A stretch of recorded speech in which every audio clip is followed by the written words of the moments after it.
nti na ansa na wo betu afiri woto e wose wutie program we say ebi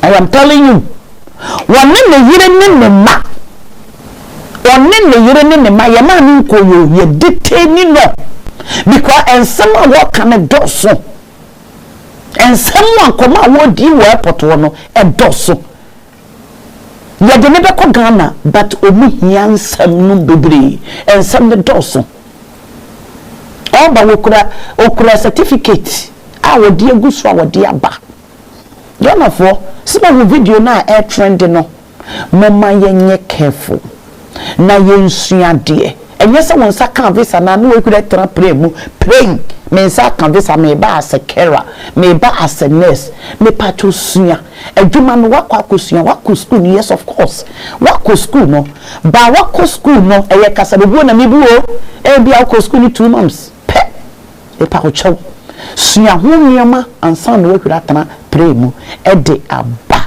ena yi for mu ho and you say no ba so so yes mo nya dan yenya nin krata e wo United Kingdom adai dia na ba yenya nin krata wo United Kingdom dia na ba yes say yes NHS aye ye dan hospital yes mi enko bioma na ana wo mo se ye enko na ye kon so so mo se ye be ye dan eno enkofo bebre bodame messages o mode ba anti abuna say de ye be ye dai me pacho wonya hwe enu nti na abuna skin pay me de lawyers eba me de lawyers akukudem wo mo edi mra from mra kanche mra enye pocket lawyers ye de lawyers ya mo ye well recognized in the United Kingdom enye me motoma say minim say we krata wo ye ma show e bia wo ku bi Ebia eye home secretary or kasa no kasa with anger meaning say what to be. At Diaspora Insurance, we understand the importance of dignified send-offs within Ghanaian culture and traditions. We also understand that you want to avoid the double trauma of your family grieving and not having the financial meaning say what to be and my way show Emunti na abana campaign wa ha mama men lawyer so na men lawyer etwetwe nkomo and me pon tem papa 11:45 na mapon na me free dwumadi eso enne lawyer Frank lawyer fa wo camera ne bra wo soro kakra bi ene de lawyer Mary anseti ama ade manya all night ntino lawyer wo ya adwa Matis lawyer Mary asre lawyer Mary ye camera ni ye man me pacho bra de ni is that okay?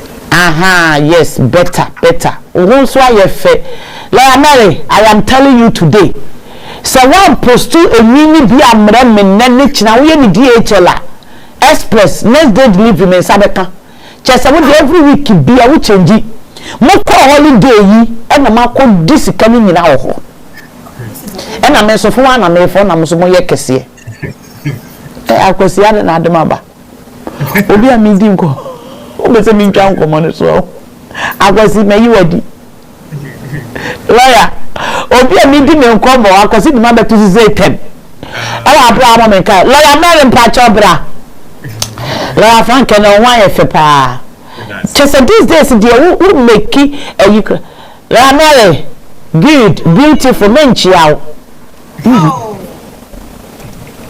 menchiawo lawyer Mary uti na ka kire me se anti abna wonipa we de wigi die minim sa woni uti fi adabi a wo sesa wo wigi nti wa wigi show how many inches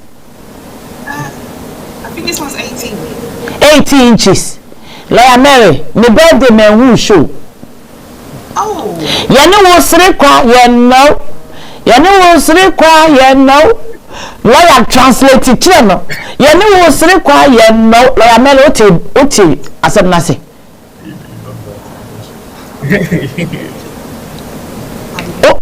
oti ase me birthday me who show na lawyer me birthday na lawyer bi last year lawyer bi to pizza any cake na bre me or pizza any cake. And this year me catch me some me patch on me pizza ni cake. Please, like I feel quite a bomb. I bomb so they don't sabo akoko no. Kami pizza nesa. Ono akache me se me fa me de me pe emre no. Na lawyer, me di me slippers a me pe koma lawyer. Ofra me no se me se abna me yire me to slippers we bi man.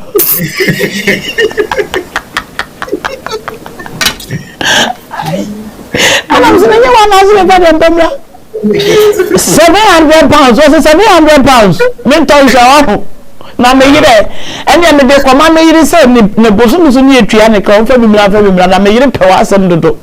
Lawyer, and the simple. Come in, please, any plus cake, Lisa. Lawyer Mary, wait, delivery next day, me sabeka. Yo, except for your bar, no, be a sit your laugh. No, be a laughing. Laugh, why a cocoa? Why? And I'm a poor kissing with one paper. Let me come around. I think I will paper. What I will Let me away. My lipstick or one. When also prepare the answer, Robber. Let me. Open a wire cocoa, the one paper lipstick, Nana. Oh, say quick kiss in the car. Quick kiss. Obi anko ari na sanko fo we die. Wo no motifi abamo. Wo mare ya ombeku. Lawyer ya di bi yes there. I love this couple too much. Omo ye too much. Omo ye kaso bi omo ye role model. Omo ye role model la nkasa.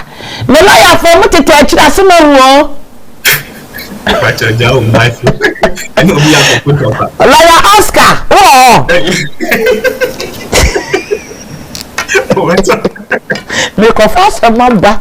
Abnes impede you. Lawyer Chiado for na yenko.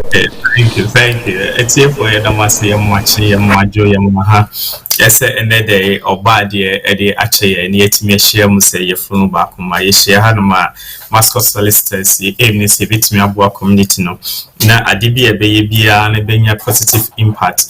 Mama Shaya Mutie. It's a privilege to have all of you on every day, every Wednesday, listening to us, watching us, making recommendations, speaking well about Mascot solicitors. We don't take it for granted. Yamama Joy, Yamaha, Yadamasi, mun continue in support to skin pay outreach, Mascot solicitors programming, Musha, have impact on other people's life. Inti Yadamasi Moga.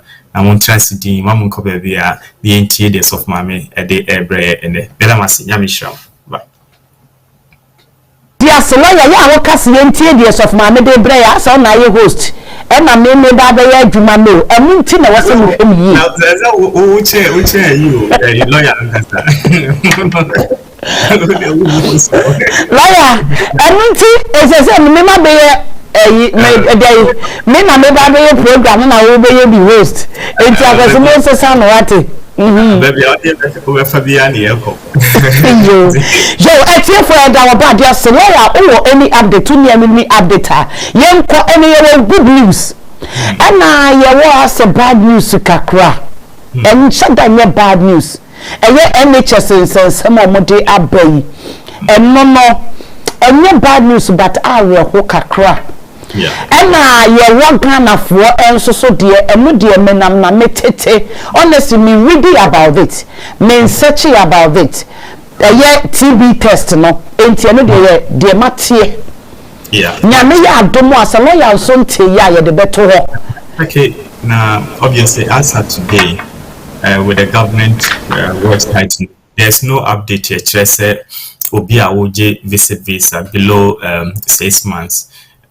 Also yet tuberculosis test, and as of today now me checking there's no update on that. It's still the people coming to UK and going to spend over 6 months here and now mobile a cancer tuberculosis test. And say ABA changes be by but for now the current update I check on the website, the government website, nothing has been updated on that aspect. Possibly a grapevine information and cost, but from where I'm sitting down now, I can confidently say that when I did the check, there has not been a change yet. And then I meet my account for home.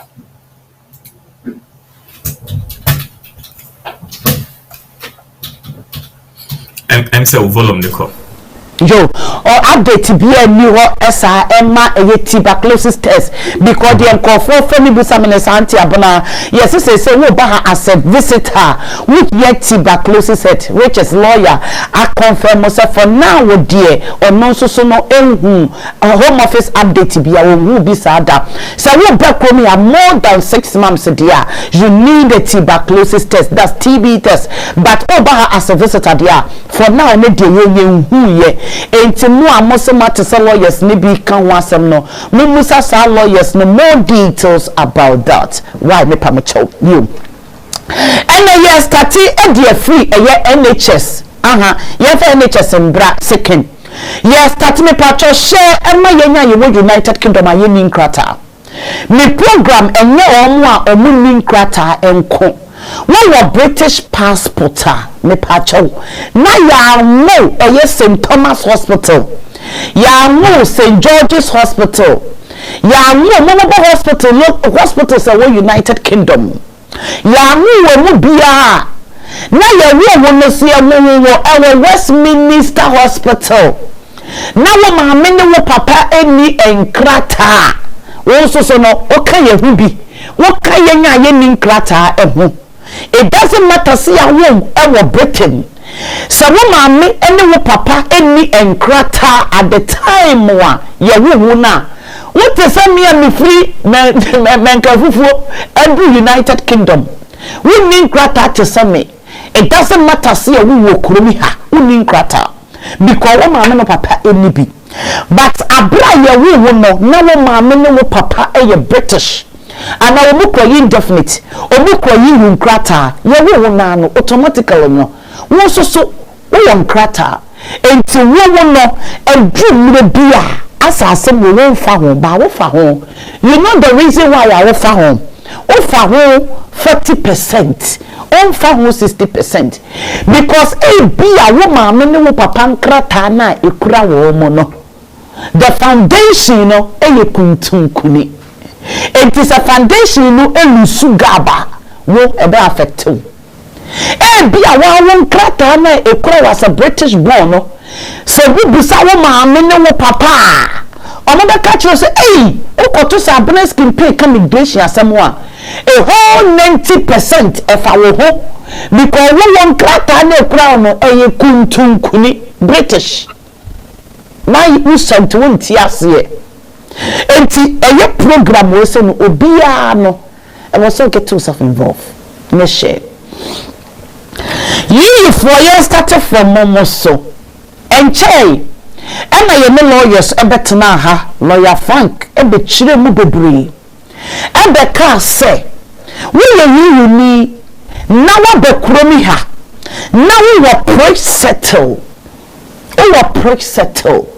you ni okwa you nkrata o now we were settle now you dependent so you spouse and now say you become say adoption you dependent now we settle now say a drew a mirror will kwa settle status and we yasa will be application dia home office na kan you home office can say no more be update your system no a year to come by next year 2024 all digital will be approval now mean say your biometric card na ekura ye no ye na ye kwa British passport we don't use that biometric omo ye you for now we kwa you passport no omo kwa you biometric no ebi ba yenya ye wo kromi ya so ye you ni ukra 2.5 years ukra 5 years obi a ukra biometric bia no by next year December senyame ama ni na no they will wipe out from the system no bibia be digital enti wo a wo tie me wo ni nkrata wo be da ya adwuma wo tie me wo ni nkrata wo be dan aya adwuma because why o kwa koye adwuma udru wa we hear passport, we hear card, we give one abodin, happiness campaign, now abodin, July 15th of July 2023 was my date of birth, no abodi, papa na yaba, udru airport wasa, enti ebeye kakra no ebeye ding, so obia onin krata, ekon be faso be kwa akoye adwuma, because we bo di new date of birth, ebeye will share code aba, o picture eye clear, edaso, eye clear, mi huni clear, na edaso, enti wo na onin krata, no bebe di kuntunkuni na kwa akoye adwuma, no ena eye secretary of state ba bonten, eye Augustine, aye babe ende Augustine echinen odi ba bonten say no we yi a say ye be na adwuma na ye easy edi ama wo mo no aye easy di ama wo mo no ma me ni ka kire me say abuna campaign minimum kofu so musu wo bi wo wa ni indefinitely do so na ye so me ni wo jawa be wan koto le mogina mamia me nwa bi buom wan kwan koto eye yitiko alfa mania me nyu indefinite ma e ma ni bebre abuzu omukunu nom wan kwan ko yesi amamia me nyesei e ma be ma ni so wa nyesi amamia me nyesei e ma me nyu indefinite ma me nyu wo presettle ma me nyu wo this ma secretary of state say abuna mati all the abuses say me de mrabi ba you don't need them anymore what you say and also so nkyere say you don't need them anymore no won so be circumstance so mo de say mo nim say dey make a kire mo no awade no betimi atwam atoni time enkrata no betimi atwam enti say wo ye wa dwen say dey home office dey aba no say dey hey ko ba bi edru wa automatic remover edru wa this obetwam without notice. Emi de home office nka say awade no dey ntimi ntwam home office be gi ato betwam minister of the sutu after ene obeka say ye mi kuntu nkuni aka ma mi kuntu nkuni ma dem age atwam enkofo besu emi nti home secretary de by say automatic renewal okoju indefinite okoju de ben renewal bia no automatic uhia enkofo frase na start September free enra home office for frase renew home office for frase the messages ba when the message dey be a page awonsa ni eni nkomo wa wanya page awonsa en ye pese yes wa wanya page awonsa en ye pese no lo di nkomo no ma ye update no kire ye mu omo susu anyankofo bebre a o mafre ebi test anti abranya minsha automatic renewal na bo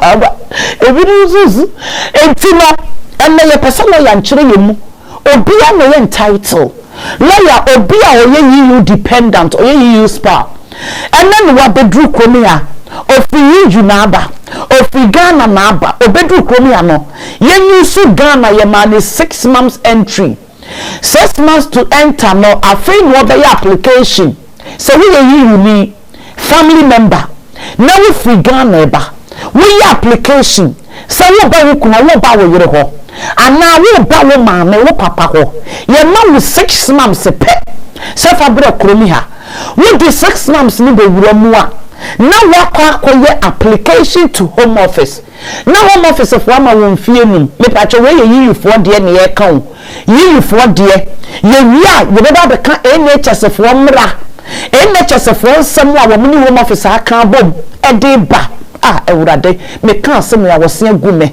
enu ntino enu hye ye kan asem yenu ye start o yiyufo so yiyu ni awa kofa ni kuma kofa na yire lawyer de na ba so the work kromi ha enne so your application ekoje ne pre-settle ewo eye fikesiem san kwafo ni nyina no ka automatic renewal ne wo say enye any application bi ama yenim sa afa no ado work kromi ha automatically no ya there 5 years be mawo ana say omo ye kromi ha wo kura yi passport a wo kromi ha wo ba no be pre-settle okura yi passport and so ye pre-settle ya man 5 years emera musa na tie omo and automatic renewal no ekoma wo mo ana wo bi a waware ni ku waware na yire okwa you pre-settle a wo ba beji ni indefinite meaning settle statute omo and your automatic renewal ana wo bi a waba ha say okra 6 months visa en so no en hu nya so be application automatically no ye be ma 5 years ana lawyer me jai di amount it does. Let me watch him. Then say about best 2 months. I say you can wait one sem. Now you can say a bind the best started the year Juma from September, which is next 2 days ahead of us. Aircon and I bet me I started about and independent you know from August. I think 3rd August. Early part of August. No, we must start sending emails. Edema eligible, all the eligible people are can I say home office be automatic renewal now. But let us get it right, you know, because say independent be na dry say obia you dependent bia no oka be. But home office this asking we beto ho no can say is for eligible applicants and specific people. But the main say woman omoye EU nationals, Italian and I say or a German now wabe apply for pre-settle. The pre-settle no aba aka krase ebesona 5 years no etwem. Obi onso kula na aso. Enti mo approach time where 5 years near the amount no ebesono safo no na ye almost send the email ema wo mo notify mo say automatic 2 years, but that does not stop you say ebia aso when you 5 years no wa ha we EU national me dependent, so I'm strictly talking on the EU nationals themselves. To say we EU national na ABA over 5 years now Vansaka 1 day or 2 days or 1 month to be now 5 years now, so nothing stop you to still apply for your settled status. The 2 years is just to give us a way and as a leverage bia say ABA we will be now refi say also renew no umeye overstay and I say unya obia umeye obia unin krata wa ha ento mo dey ato says 2 years no ye be ma ye be extending automatically, you don't need to do anything, but you can still apply for your settled status. Say who you will be na ebia okay, so 2 years na aso you can so 5 years na aso enti no 2 years na enti no wonya hwea 2 years no so e dey na ebeso enti eso a ehonso no you can become overstayer and into on to say via government in the policy whereby no work say automatically no yesterday you get settled status and I said you don't need to do any further application, then you can take the action. But for now no, they've given us that 2 years renewal just to enable you the applicant not to become overstayer. And the ASR now what applicant no say 1 year application then can you say 2 years here you can become an overstayer, but these 2 years enable us not to become overstayers. That is one part. And of course people are almost only dependent EU main applicant and as the sponsor no yeah no ehona bebre no asam no wo na mi pawachwa yentie ehoni ye because say yentie ehoni ye awanhwe ne bia we dependent bia we spouse okunu ana wo yire ana say bia we nephew ana niece ana we son or daughter ana mother or grandmother and I say a parent, grandfather, or grand, whatever it is, extended family member, ye sponsor. So now, ABA, once one year say you get automatic renewal, 1 year, there will be an issue, and it's Safo Nina, so we receive a letter and I say email, trace, will pre-settle status near the amount. Abino ebe extending automatically amawa departure to an amount na extending to an amount extending straight away while your application ko lawyer So we saw 5 years no yeah beso ama we also apply for settled status wa kohun lawyer now apply settled status nima. But of course we receive letter and an email I say you don't need to do that because your pre-settle will automatically be renewal. Then fair enough, you don't need to do anything. You can wait, and in the course of the 2 years you apply for your settled status. You side and on that of mameka clear a woman no the dependent and the main applicant or the sponsors. The sponsors mostly are the EU nationals, if you're more free EU or mine moving, and the dependents most often any free Ghana abano say you fast ye kunu ye ma if ye parents ye free Ghana abba ye na normally any dependent na emails never no most of the people now will receive say email na me repeat him ayo ma EU national sponsors no and now most of them will release a receive say email no and utie na receive email ni bia either you need to speak to your lawyer or take an action to apply for your settled status. But it's likely say most or all of the EU nationals say settle on it's likely say most of them or all of them will receive an email for an automatic extension. But yenia dependent in ABA say email. So dependent now when your email ni being so fair enough, celebrate, you thank God. But so when your email ni be a meant na honanka say me EU national and I say me EU dependent and say automatic renewal 2 years until I don't need to do anything. Please go and speak to your lawyer and then put the necessary application in place so that your leave will not expire, because you leave after 5 years and expire see you become an overstayer. That's it.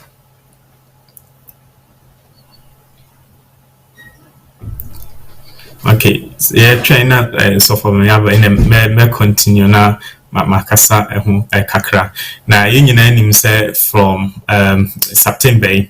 And of course, these emails and coming from September that this law and I say automatic renewal and very effective.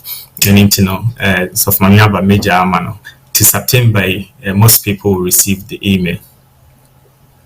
So I'm in a meeting. Lawyer H Remuno. And to say no, lawyer can say a new obi biara. Emma ebeye automatic renewal. Enti se ne wachire mu no wa onye automatic no anasa wonte ase wo baabi a eno nti ne de lawyer aba ubetimi afa lawyer me nsoso me de no hwe ema me ekwan sei ena me fa so me nya me nkrata afei ne maba be wura mu wa ha sei lawyer me de no automatically me qualify na ana lawyer me ntwen obi ho so a wanya message ni bi obi message o read kire me no wasi amani 2 years enti after 2 years no e was some application de kwa na ana say after 2 years no me ye den ni nyina no you need a lawyer enye so anya 2 years ni enti no na wu hwirihwiri e ho no mementi ase because obi kwa kwaji ni indefinite so this year ya mani 2 years say 2 years renewal automatic renewal enti na just after 2 years no e no be kwa kwaji ni indefinite ana indefinite na mu wo no ana enima bebre wo ho a mementi ase enti no still no we will still need the lawyers no e kopem se home office for no minim so obedi we na ba no mo guidelines beba omo the guidelines bebre beba say 2 years ne so a me hia we me hia pen me hia paper me hia pencil me hia this enti me gidi say ye bia phone lines ne to mo ma mo ho questions bebre no mo betimi abawura mu abusa share video no ebra UK ne no mo ni nkrata eni nkomo and say Secretary of State in a near lawyer e wa asylum seeker for so yes say near because okasa this week lawyer we share video na sanya ma ne buafu a wode kasa no asylum seeker for muni stand I am telling you crampi ye ba ye kura mama me no ne kokko asore mo ne ni ada ho say no we ya asylum seeker wadi adura o stand disa o stand the pano isa. I just say you can convince them with proof, with evidence. Menye lawyer, by a jama lawyer beka, mamina ni abre. And a man will say what political system, and ye wo a year ye ba beto aba next year nyame ya adomwa. Ye beto aba next year. Enti election year no started from now. Our mo year mo campaign. Enti say no be a pekwan obetimi a really vote from Konfo. And na ye nyina ye ni musem Konfo yo musisu you know. Wamo ene yen Konfo bi awamo ba no mo so mo behwe ama migration system no atotoye. Enti ase emo ye bu omo mra ne so. Enti afei no mani ba omo ho so. Awamo ye adwuma no. Enti omani abure ewo asylum no eho. Enti wutie ye ne. Na wutie ne na wadi aduro na wadi duro ne demu a. Ye wi ya fe lawyer. No kubisa lawyer se lawyer o hwe di duro ya. Emu duro ne sen. Wo de fato scales ni we. Lawyer Frank ye obi a wo kɔ ho obeka kire wo se eye true a obeka kire se ye true. Eye false obeka kire se ye false. Enye ye obeka kire se ye. I'm telling you. Enye ye obeka kire en wo ka kire se nye ye wo di befro so esi fom. Ba bia befa bia enye ye. Enye ye. Enti wadi aduro na wutie misesi a ye pon a no afa lawyer free so ye pon a no afa lawyer no obisa lawyer say lawyer na didro no how strong eye anything so wo hwe no didro no nya stronger obetu fo withdraw it ana ye ne den okay yembra eye nyanya ye wo eye ekromi ha say Asante Richard to say yenya wo kromi ha say yenya and messages and a home office update ediaba say yenya yeti krom ha yenin krata mwami nchire mu say o kromi ha na wunin krata bibie ni we su kwan se wo yare a enko hospital mwami nka nchire mo wo yare a enhye mo na ewu wonye a menka se minin krata ntimi enko hospital bibie ni wa esi obia kwan obia timi assess NHS na question mark wim obia timi ko GP kura no be ko na bo hose wini nkrata akrabra be register obia etimi ko GP minimum there is a question mark ewo home about 2 years ago and abona ye betena ha ya na e ka say enye lawyer Frank me one of my lawyers enye beka say no home office any NHS ye adwuma together mama follow ma channel some beka ya because home office dey buy say no mo person mo get access to NHS records bi o mo wo e fa wo ho e bia me fa ne say me file e wo NHS a confidential no NHS ni kon ho kwan say o mo ma home office nya access. But for the past 2 years, no, home offices they request me buy. Emma NHS give to mu.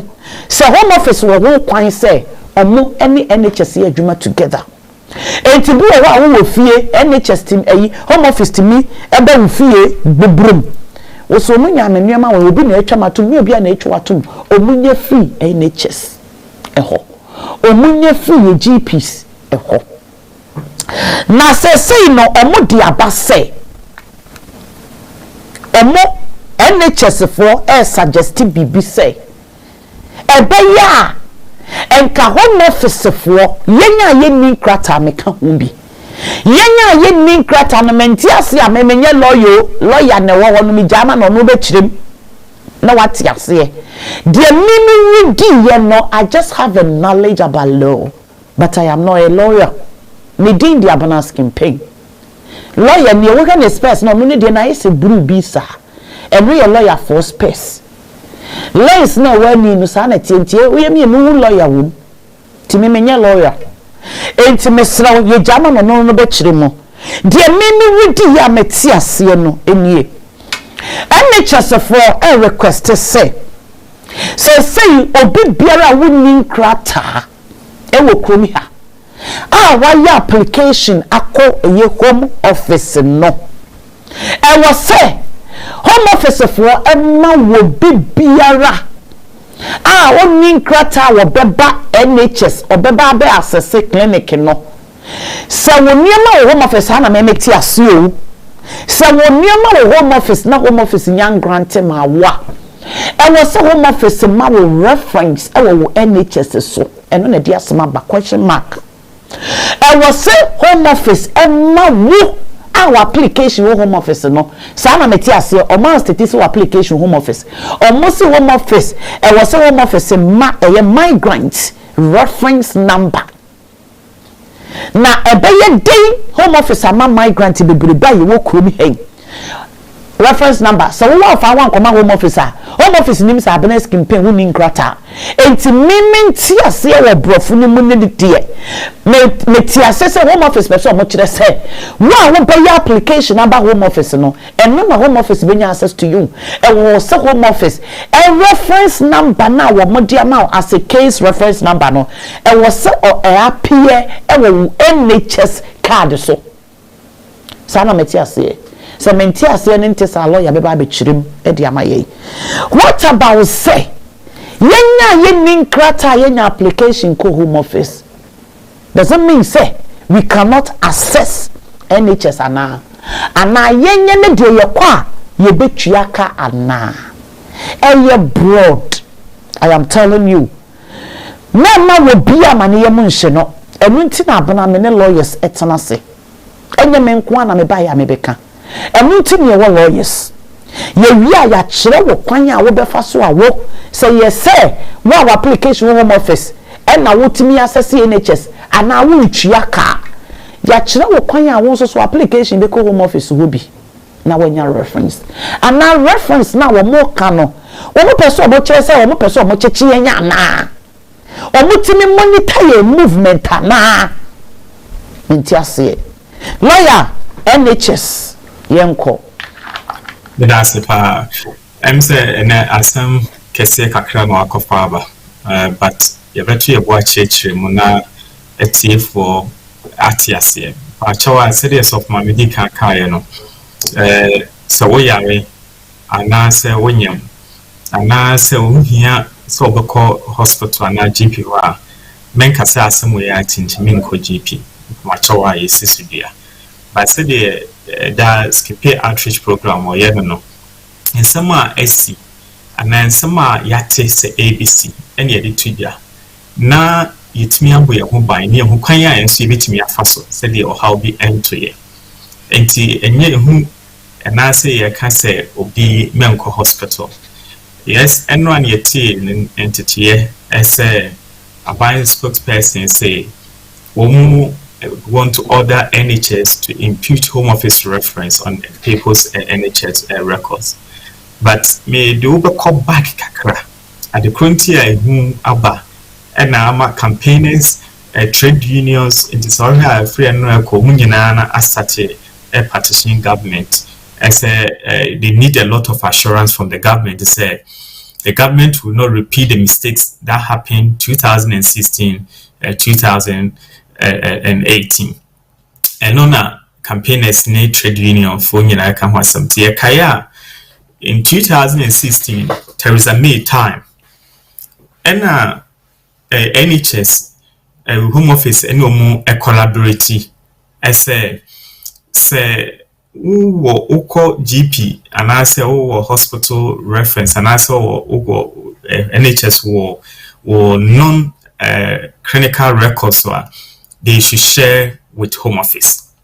So 2016 bano 2018 and mtokwana sutra but 2016 bano na afi nipa ni bebre in hospital they were helped by because now oko ni nyanya details na I had one client also GP na immigration ba ho na when ya quite if yeah or say doctors in immigration for kasa wete ehusem na kaish in odwane one call hospital hobby na lipa we so make say no ya repa I mean even before I will take you back to about 2016, 2018, you know.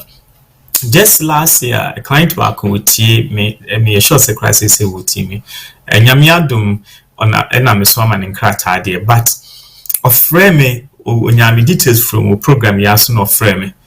Now, the voice, you know, she said, Nay, Yahomete, pa, and I'm saying, I was on him. Uncle Hospital, or see daddy, or so through. And I'm saying, no. Na say why the town crown why I'm a best 6 months. And to me, only because I'm machine in Christ won't or coin a crown I say. And in the earphone is essay. Would me or no a bit me a whom empty one co what now was often I'm say Debbie, won't mean yes, I also call now show or who are the onion be a bit messy and was so slow what to say or car. Yeah, bet you know, say. And what's now how your phone a banner say. It is idea we know so money a day or how near whom any at and a better community. So now, I did I know I you know, me assure say a bit created that tension and internet will be uncrying say for now you should still go to your hospital. But the entire now make a history 2016 there is a May time. Now there was an agreement between Home Office and NHS to share data, so non-clinical data. And the non-clinical data and local hospital be our date of birth or address or last known address. Normally, I'm a Home Office. Omo ye manipa over 8,000, and a Home Office meet a tracking woman. That be as a result of sharing data. Also, about 8,000 people, and almost share data. And now I'm at local hospital. And the same time around, I think 2018, Urbano, I think early 2018 or around 2018, the BBA travel, I think 2017, 2018, if I remember correctly, the Department of Education, Esuni Home Office, share our agreement said they will share data of the people. And it is Akurako school, na Akurano, omudini data, ama Home Office. Na ye heard ne maame ne papa omu address omu tiko ne maame ne papa ne omu nsem ho nsem. And also about 1,500 people and omu data was shared with Home Office. And see we are would back to school who on man now Home Office apafie yes ye hwade enforcement yaba ye be komena afei nim se wonin krata. And so na bia oba no wo be 5 years oba no 4 years bia oba no 6 years na ya chew. Now, you know, also a lawyer, be what to be. So, a whole lot of situation. Until 2018, campaigners, a year did there and a ban a scrapple of that policy. I United States are buying with them. And you know, the government is no more sharing data, or the NHS no more sharing data with Home Office, and I say Department of Education is not sharing data. With NHS with Home Office. Then so no I yet today say abane kasa more about immigration health charge. Enti now some say the be obetimi track it down immigration health charge and answer oma omu entua NHS eka omu de NHS kan omu ntua and into no we application I was say Home Office reference no yeah them to NHS records so now see sure on say in 2015 April 2015 and say immigration health charge you know started now around 2015 and the National Health Service charges of overseas visitors regulation take effect. Until National Health Service charges overseas visitors regulation 2015 no and making mandatory say we overseas visitor ubakrum na onim krata na o yare and also you overstay na o yare ye local hospital and say wonyim na wo kowo a wo se butua cost into see from 2011 in Urbano. The bunse one man who had send a letter. We all know a co-worker said 5 years, 6 years, no receive a letter. I said what the NHS car. nti also kutua NHS ka the rules made it clear say wo say nipa no what the NHS ka now from below 2000 November 2011 below November 2011 so the NHS ka less than £500 so I was a refuse or application so the more less than more than £500 so I was a refuse immigration application and say band no muchiche band no 2011 November 2011 obi or the NHS ka ne kano ebro £500 ebia no se went ya now we application you be refuse or leave to remain application or entry clearance application say less than £500 in 2011 they are almost a refuse just say above 500 and from 2016 and Omoka say if it is less than £500 krana you be refuse after the NHS charges overseas visitors regulation came to effect 2016 Omo amended no say so what the NHS car more than £500 so I was a refusal application, you fall under the suitability refusal or you fall under that ground. So yeah, now once I did NHS can you be refusal. And to Nipan be brain, obviously there are exception under the but most often all the NHS can less than £500 after 2016 April 2016 application a be refusal.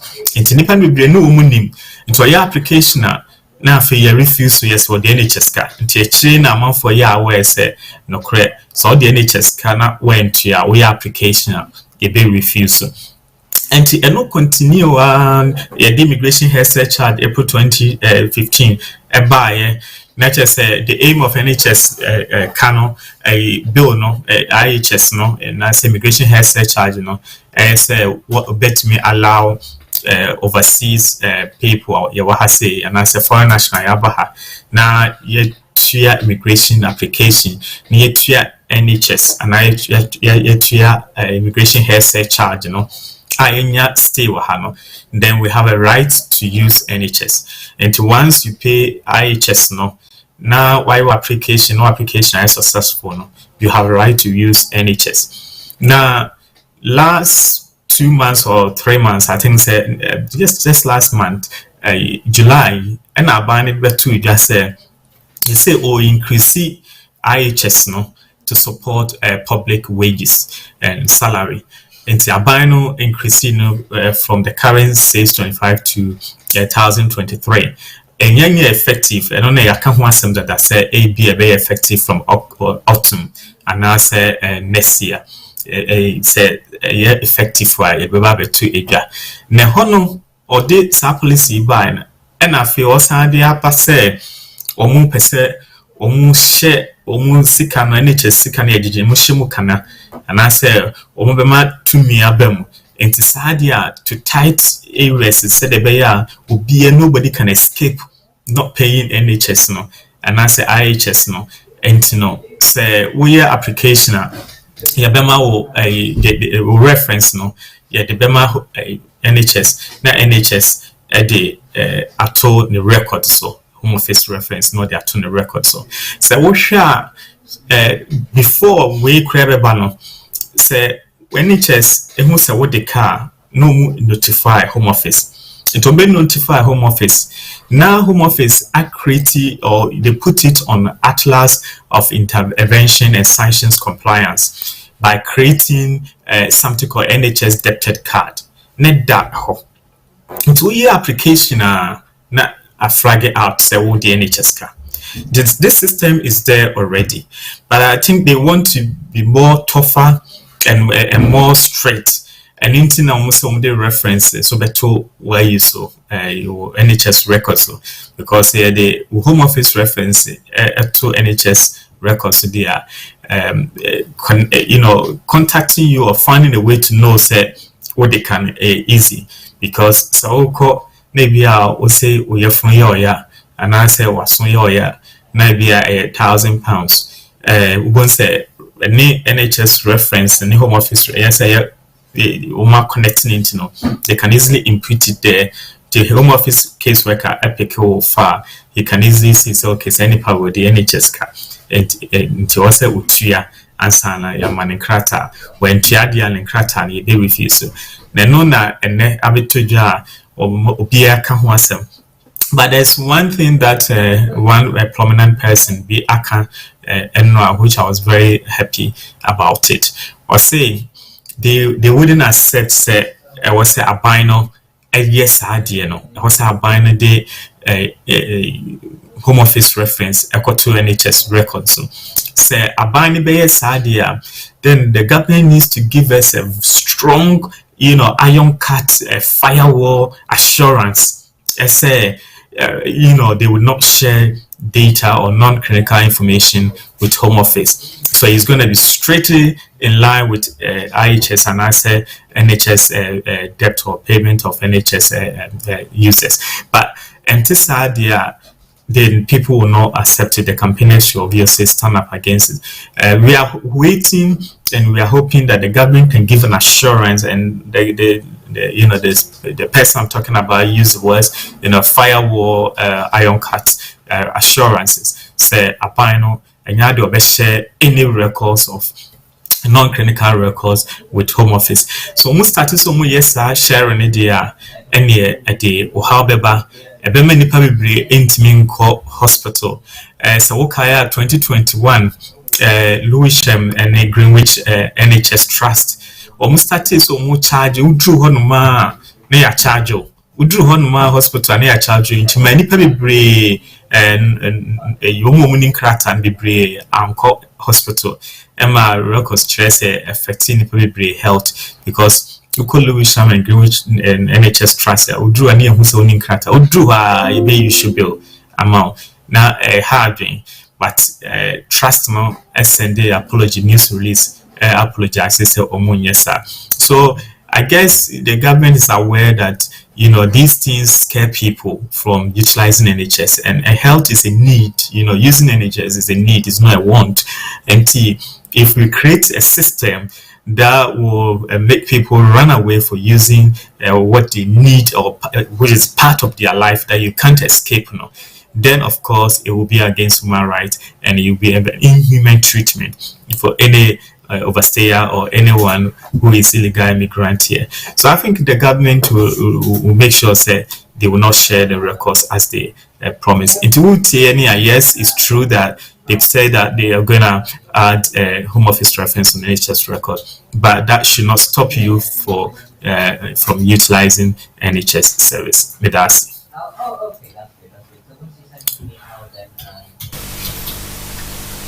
Bebre ya da lawyer kasa bebre actually ye mu ye da lawyer say enti na chese mu amanya eye message we bi no eye no kre ma hu sa de we no eye no kre enye ntoro eye no kre lawyer kasa no osi enye se ehu ene ye de tu obi so na emom no e wo sa ahweye ene wo se nyina ye hwe wakasa bebre ebe de Home Office for anase NHS for de sade na atoso. That means it's wa obey application akọ Home Office no eyemo na Home Office benya access to mo de atoso yenimu die wo mo de bebe akire so wo mo de bibi ba no mo kase wa application Home Office na benya Home Office reference number wa obenya Home Office reference number na ebia wuntwa eye eka because what you NHS charge ewo ho into wuntwa ka no then never be bother wuro any obi anya application fankotum obi anya application fanko say ne be ya wo betimi access NHS no omo be ka kire wo say application ni Home Office wo betwa ka eno eye one factor so wo betwa ka say kura ni ye twa say ni ye twa ba wo bi wa ni 3 year hospital bi ho mo nyiska minimum say hospital be like say King's College omujisika so wo kwawo a omobeka omedu afubedin ka kire say wo be wo a say ne ebeje wo say ya ne operation say na betwa wo operation say na betwa and as say hospitals be brain no wonyimo ya no a wo koye wo first scan no mo se fa passport bra hospital be brain what does say what British passport or EU passport or modu omo say fa wo passport bra omo bedin kan bra wo letter winni passport wa eno de minim de omo beka e wo akire eno no en stop wo say wo yare a enko hospital ko e ka no omo de bebro no obetimi atwatwa ne nkakra anase ka wo mo de bro mu gini bum se wo kono mo twere duro ma wo advice am de be ma won say hwe no wan kan twere mo say duro no be gini free because obubusa ma wo prescription a uko pharmacy bia be busa because omunim se wo won krata se wo nin krata enti pharmacy bia be busa wo say wo ta duro ana won to send your life with you ninti yes yento ade free me pe thank you brother thank you sister enti ni ehwiri hey edro no mento wa ma paper o se take baako wa wo share paper ne so na wa take de o so take bia e bia fu so wa escape wa fa wo adi enye sa metie edro no eyesen NHS edro abro so £10 abro so £10 to na sawuko NHS na se on kanta any problem ni se NHS bia no ebe fre koti di amount ebe fre immigration di amount lawyer bibi sa betimi esi Debbie. se bibi sa esia fa lawyer number eto bagim okọ hospital ena yare bi wo anya wonko yare bi wo na lawyer ye be ye operation ana wo yare na government ne be spend lot a yebusa won krata import so wo koye scan bia scan bia wani ya wo ya wa so wo hwene yare bia involve more yetimi busa on krata so won krata wen wo betua they will negotiate with you and sana oma offer any treatment at the amount lawyer member question be so I will be at the Sunday sesia or say o maame yare maame na bekroma as a visitor semre wafo nso so ka hu bia o maame no visitor ene wa ha okura visited visa ena maame ne de wa ha say visited visa no maame ne yare or blood pressure or diabetes ofri Ghana na aba enti very boldly no or the member so be hwe maame yare which is o maame ni nkrata ba ono be man ni nua enua be man de ono won krata o maame de ne by odo maame by first visit e do maame ko hospital ye ma o maame nro e no maame ko back to Ghana second visit o maame by odene ko ye mani nro odene ko Ghana na that means se menua be ma wonro o ma me nro na san bia na ama ne ba enti lawyer third visit e ka wo mo dia bre no eye £12,500 £12,500 ena ya dia abre wo ma me na oni krata as a visit old lady 80 years old lady lawyer this no otimi o maami ni age no o maami ni nkrata or you're just a visitor oba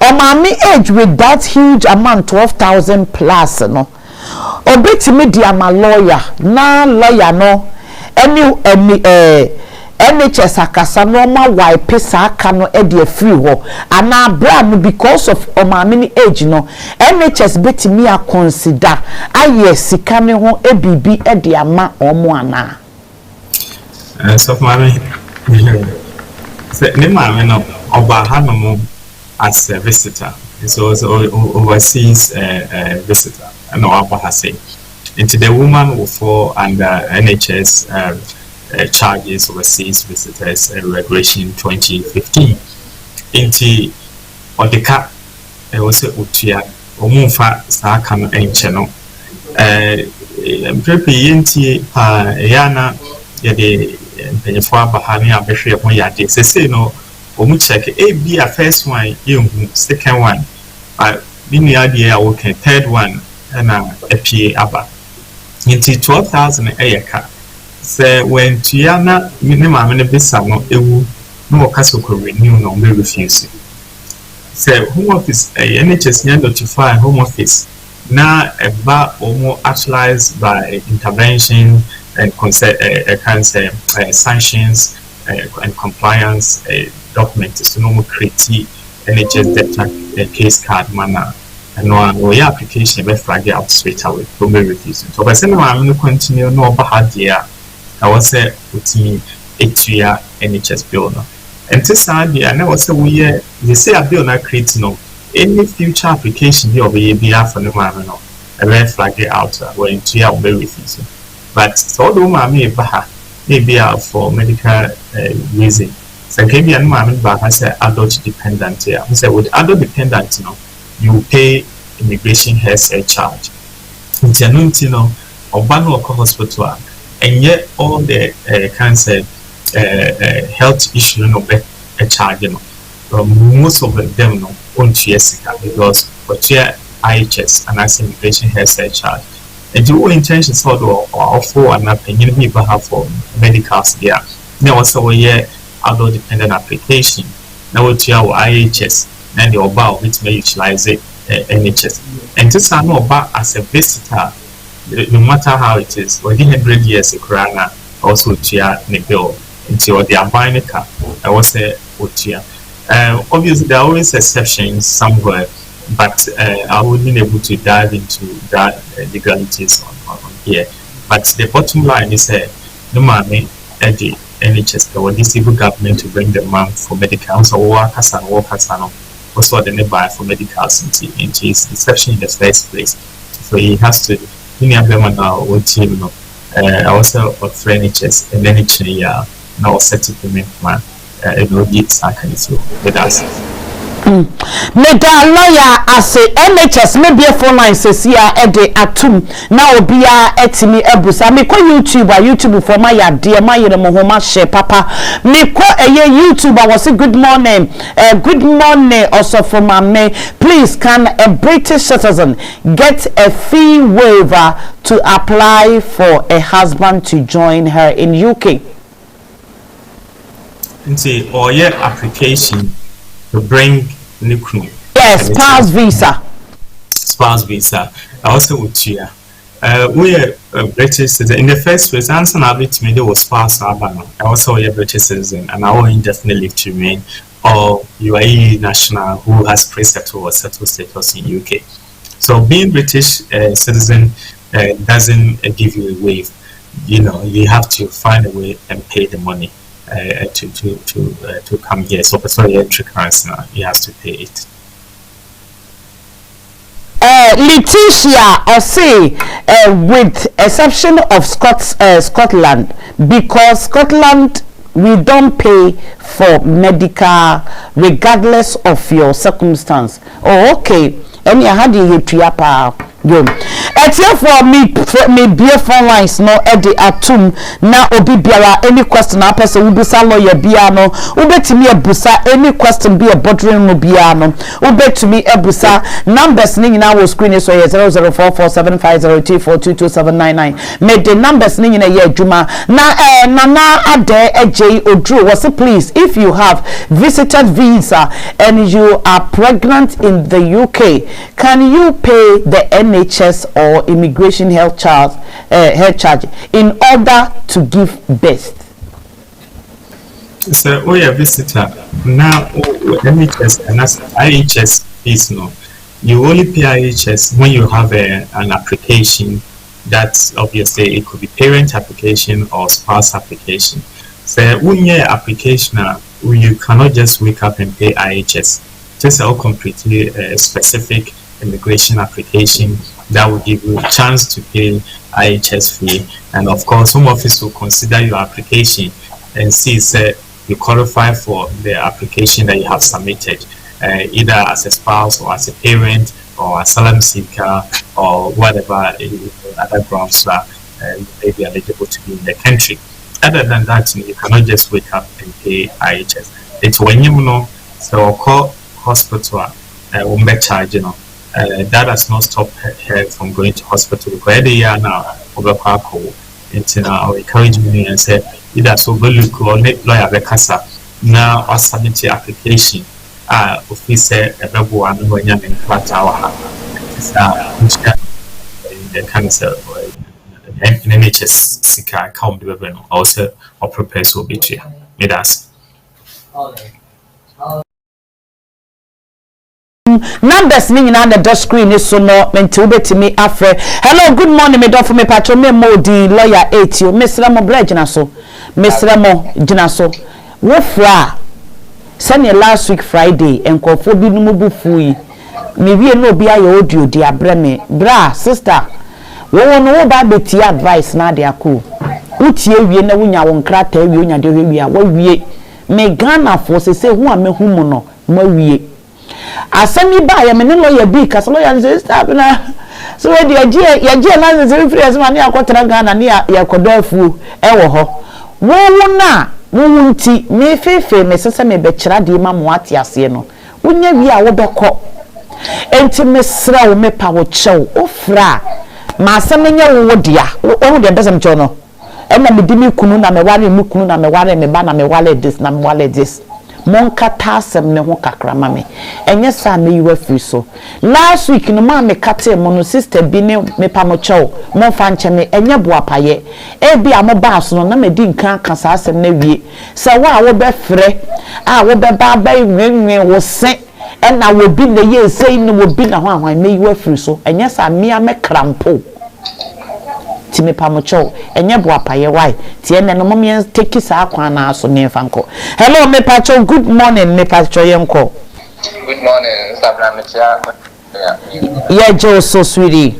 Pacho busa say me so lo wo ne kakra ma me why asemi feedback me so lo ne kakra na wate yenko. Na ire me free Ghana and e buy. You buy no eba no your students. Since you no ageba community ntina ma yentemate. Na ma yentemote ye no. Since you no smenya o baby on so free Ghana and e buy or they care we see in e buy but o buy no so no nemi oni main applicant. Onso ni kunso ntemate na ya ware sisi ya but yemfa yema no copy case na bibusa say ye ya e be possible ana. Omo nyina mo ne montama tetetetetete so woni mo say samoye moba as a dependent say skill worker o say student o the moment am be ja aware no ba ko a wo ye dependent no visa na value woni mo sa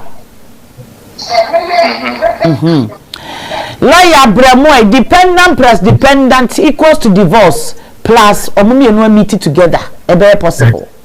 But you send it by which my office near advice. Bra, lawyer say for office wate. Why? Enti for office na one lawyer en kasa me pachowa. Hello me do. Debi enye wo 10 ni gina so. Hello me pacho yenko. Hello.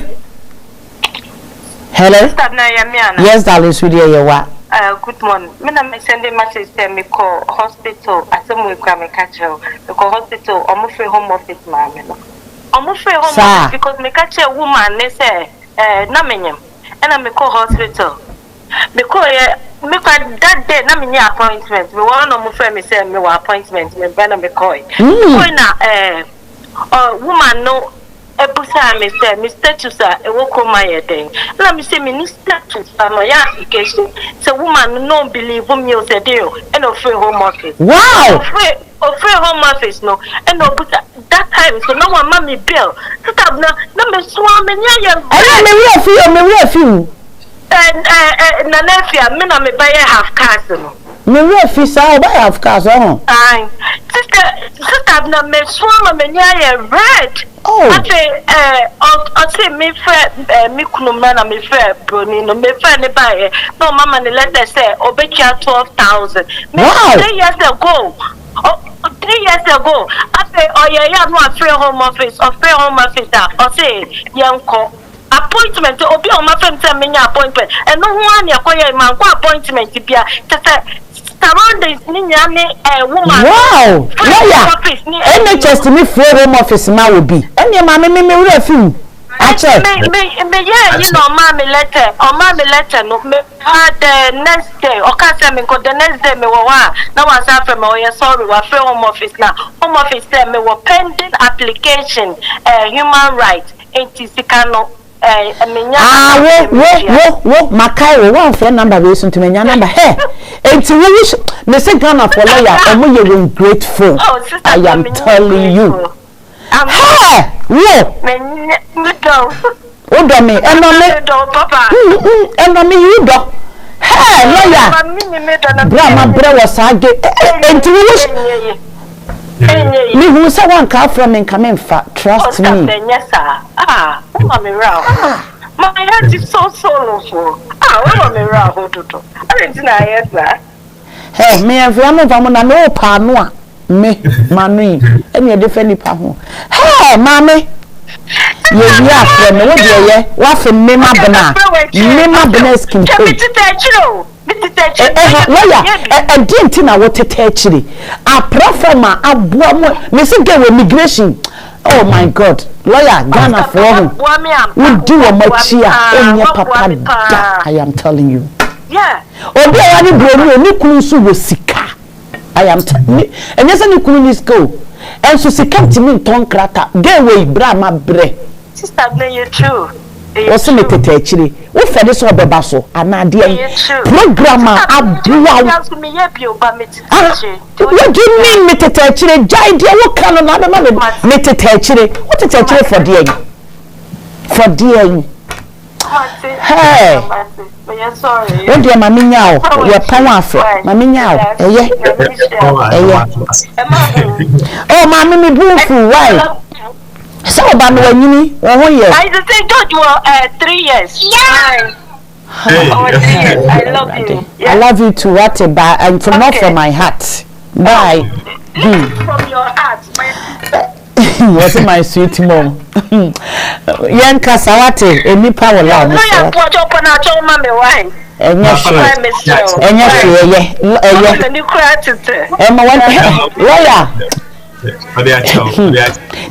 yes, lawyer Brahma detention immigration me bawi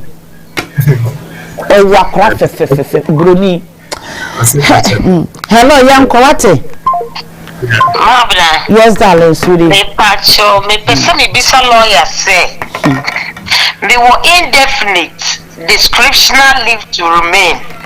Now me person me apply for British passport. Is it compulsory say or some life in UK ana? Yes. Lawyer say yes, I was so koyebi. I don't want to win here. Also, okay. Lawyer so be testing me. No be B1. No be British. Life in the UK test. Me could have say you me see the mean to win yet.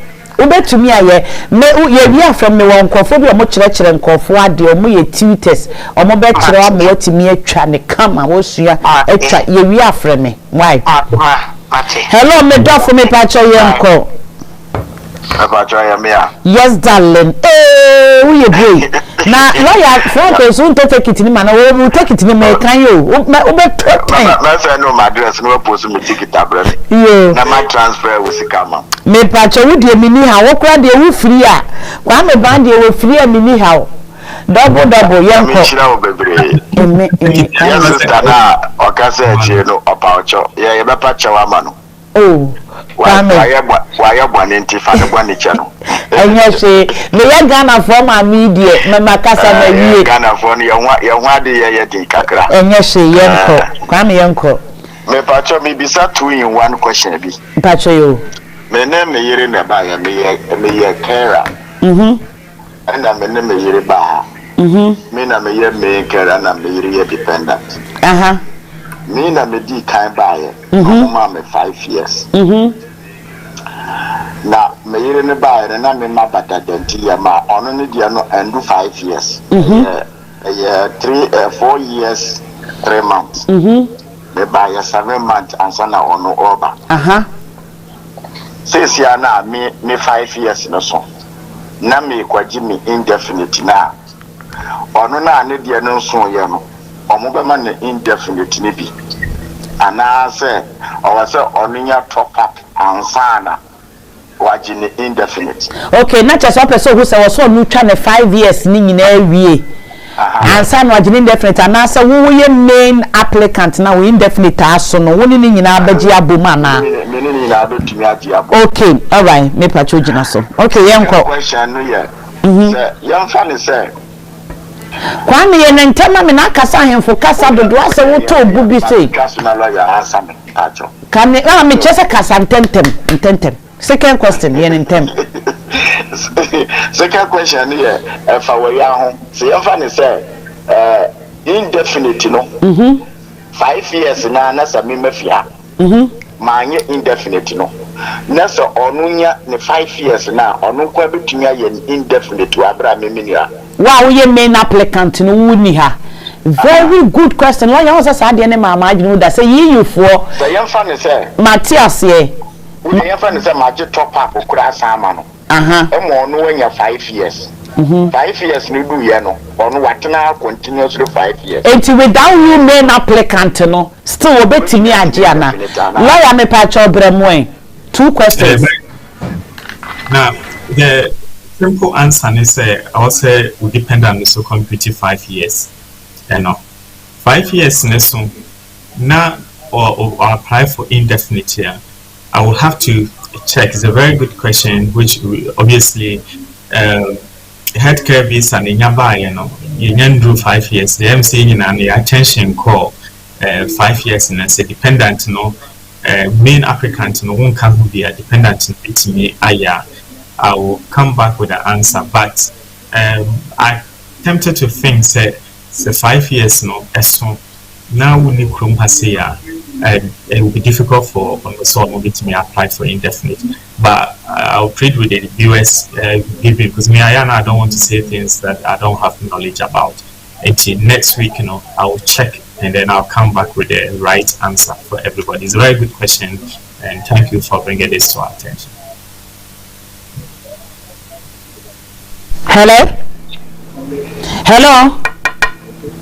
Hello. Sister, I would not so what the matter to mute to me for before. Okay. Hello, me you my uncle. Mom Pacho, good morning. Inshallah, yes, good morning, uncle.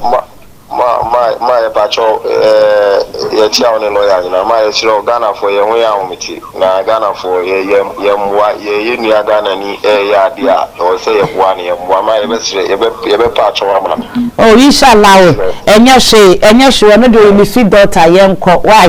Mammy Pacho will be our grad 2.5 Pacho, Wawu had him say.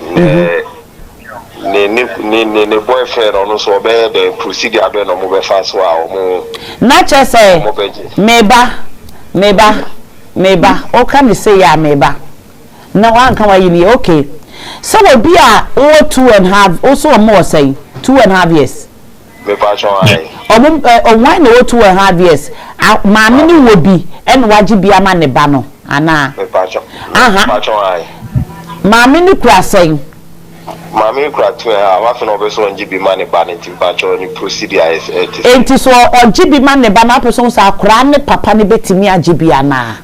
Me patch on a mammy so person GB Mapala no bear or saying or befa procedure so a GB. Oh, somebody was some who lawyer, yes, simple cry. Yes, simple application way dear. More friend lawyer, a china number post to.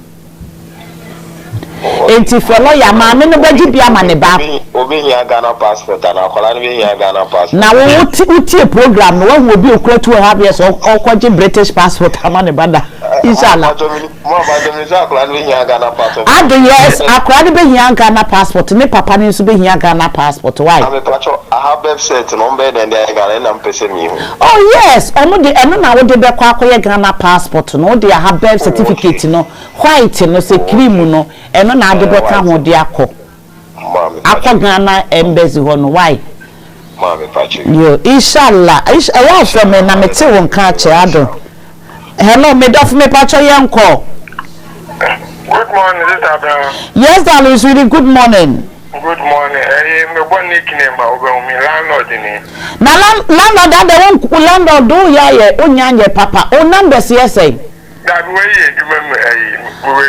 oh, na landlord who adaka so the bad Islam asra me hu wa ma wo mama mi hu.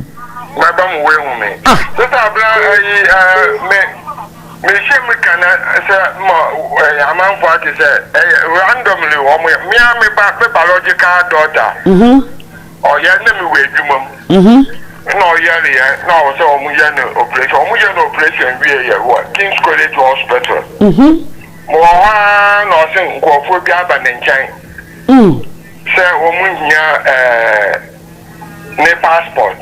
Na me mo we dwuma na me sidɛ na nya so ye you that time no na me be British. Na me ka che me small bi. Na me ka che me ban so on fa ki ma no onko nkeyi ne passport mbraba na me ba na ya.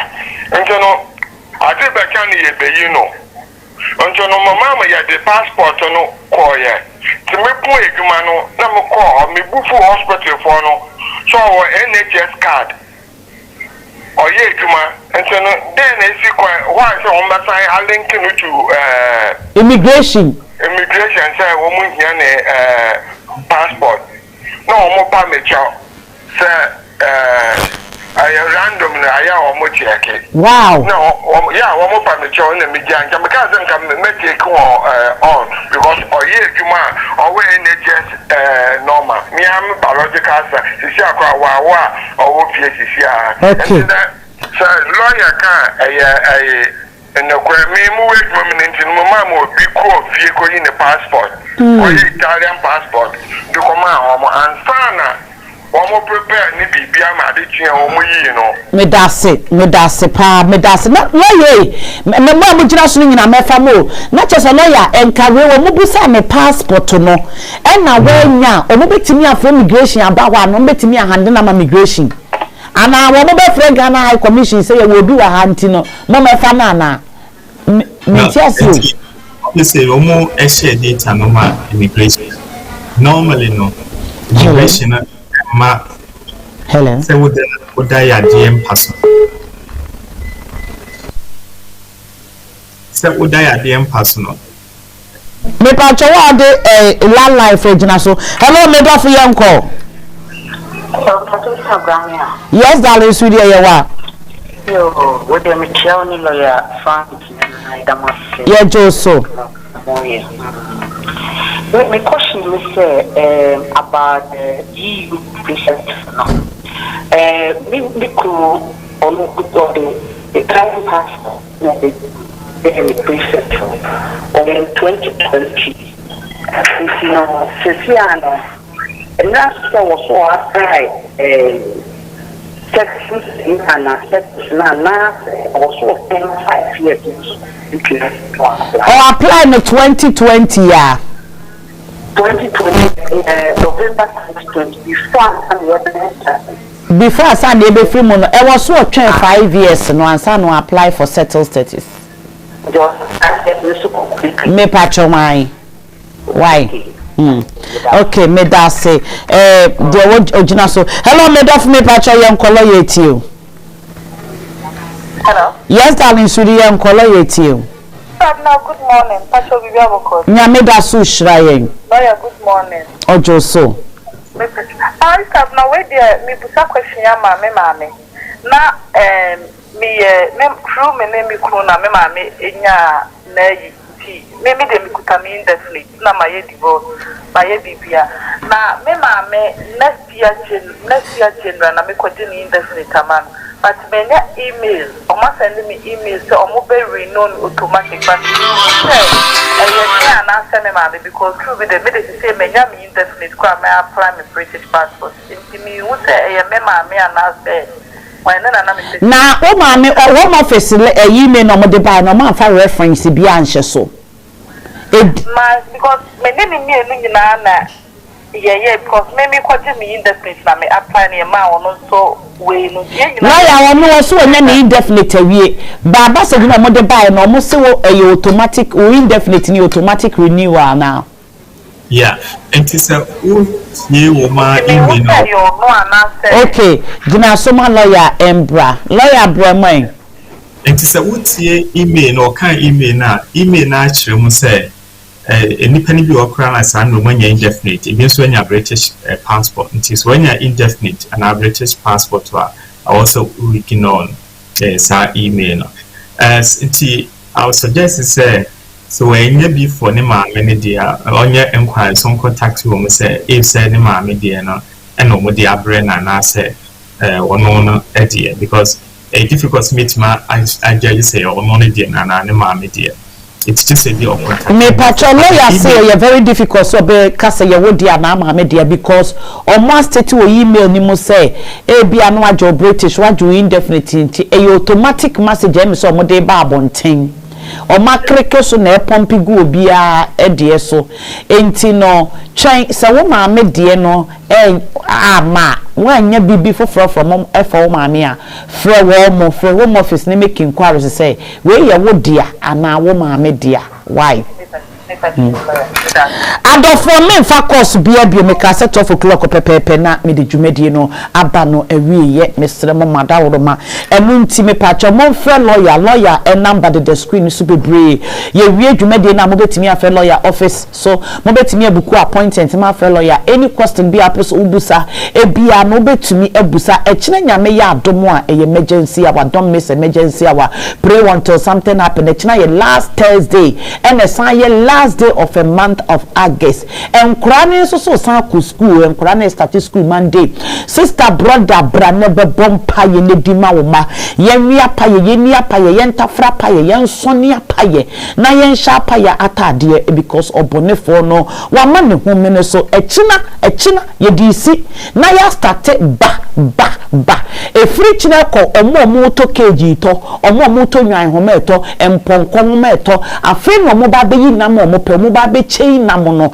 enti mesra wo bosom ya ye be wura mu no enye bosom ya wo se wudi agoro enti china nyame ya adom emergency awa me pa cho 10:30 pepepe no wa ba yenche emergency was say at your time so 10:30 to 1:30 na ya pon lawyer me pa cho wasma etwa to mesra ma mo fani nyina mo fe lawyer mesra mo so pa me da say eti for yadama says America correct na ho fa ho ga etnas na mutie ye kai de ko ye de anko ye na mo fa che learn progress ye me de betu etie for adwum nyina na se me poma chow even though NHS omuta ye saade no we are going to wuni enkrata ni afre immigration ya tese say home office reference on that home record so but so we are when we hear hospital and doctor attention if actually yes assemble into hospital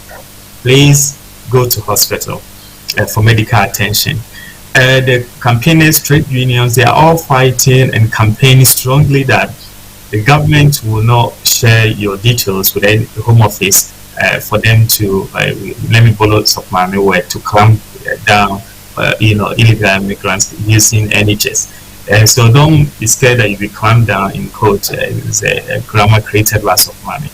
Possibly one day may find itself in dictionary, but for now it's on the social media escape outreach program.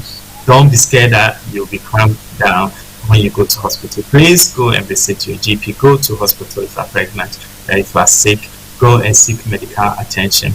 You can have one pie. See, your work room has said, "Dear, when you make Emma Bonibi end to ye now a park a credit yen, a bit me a dear question. You may actually see you could see baby, and I am fear now to see baby out there or have a lot more.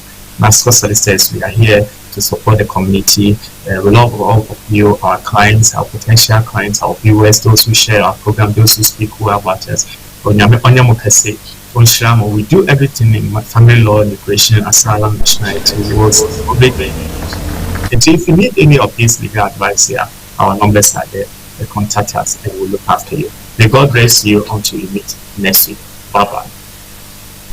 Lawyer nyame shraw bebre nyame yadoma next week ye no ebesan atena say mascot solicitors and no motana lawyer you one of the senior director mascot me patch of one family law asylum litigation immigration nationality wills and probate obu ho beka say ade me bewu and no wasema kwa ye will me patch ye we gi e show kra fa ye will efa to wo na wo achi no ya mesie wo sa akoko wo we monoka me yu amon fa me nko Ghana ana munsie mi wa mon hye matade anama mon hye matade ni nyina no eboa enti me pacho ubetimi afa lawyer na ne no atwetwe nkomo mon fa lawyer ewo eye office number ne so o fa no ne phone number so a me pacho be fa no wo client enti wo fra no obiku appointment lawyer nyame enhira wo bebre me da eye tap pass ye da na se tap for ma ya de bebre me pacho omo na ebo machidom ema abro ni bre nyina metimi di dwumadie no de ebro wo enti download eye tap send na fa send this ka komo adofo abusua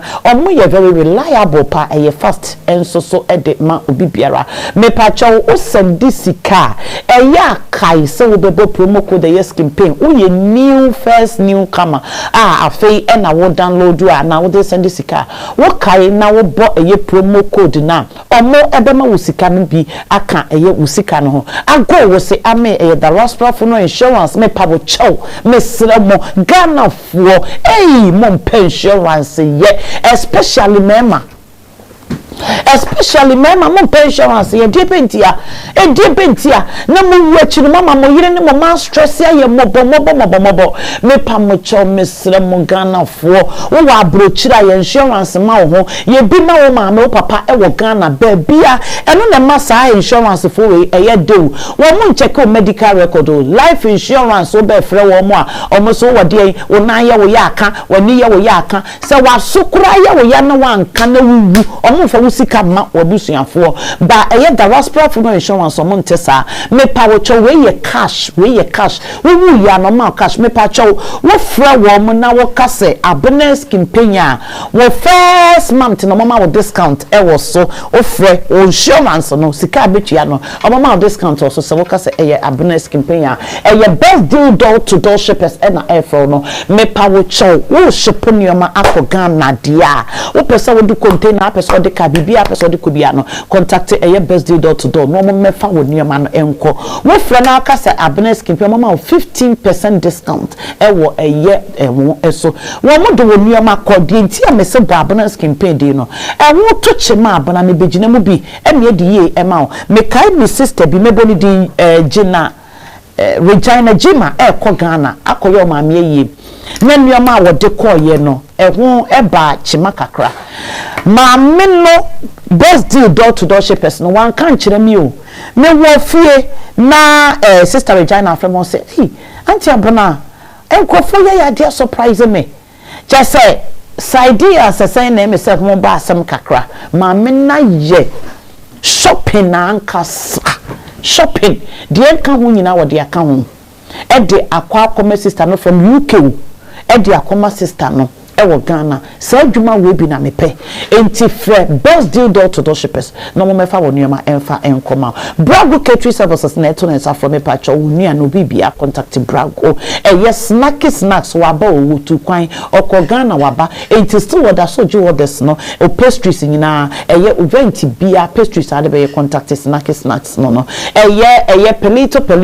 pelito so call America waba okudi holidays omu nyina aba enti sheto no order so oye eti contact Perito na omunya wo shito emfa emma Kumasi market eto ne nsa dia from me pacho contact Kumasi market wo pekam ne kodi wudwa nyina e wo Kumasi market me da wo ase eye term support maths and English wo pese wo koye maths wo pese wo koye English wo di ko universities ana se wo di ko college me pacho contact eye term support na omo eni wo eni eye ensa wo so construction security right nyame eye adomo a echine nyame ya adomo a wonne me entina se ewo eye emergency hour medamase nyame nhramo me number the screen is on no man na mo bisa se ma send me message me reply mo no me patcho me wi a mo betumi afre me numbers edida eye screen no eso wo pese wo koye life in the UK test na ebia wo struggle se wo be kwa akotworo brofo na me patcho frɛ me ye wo enkofo bo betumi a kyerɛ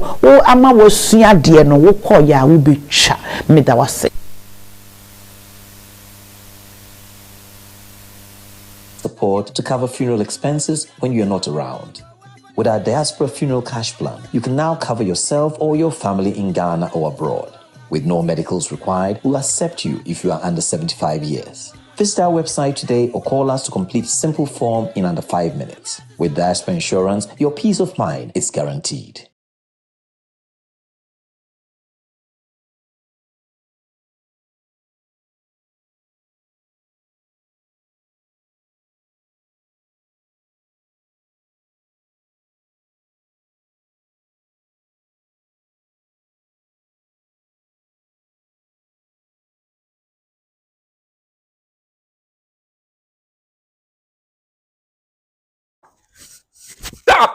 tap, send. Hello, people. Now, tap, send is finally in New York. You thought we are not coming there. We are in your place. So what you have to do is to make sure you send money to Ghana. If you're in New York, families and friends in Ghana are waiting for you. Send it. All you have to do is to put in your information, sign up on the App Store or Google Play Store, and then you tap, and send. New York, we are live and in charge. No excuse. So make sure now you use tap send to send all the money you want to send to the families in Ghana. You know what I mean? Tap send. It's secure, it's fast, and it's convenience. Open day. Did I mention my name? My name is Calabos. The only boss. Wait, what that? Download Tap Send now on Google Play and App Store. Tap Send. It's secure, convenient, easy, and fast.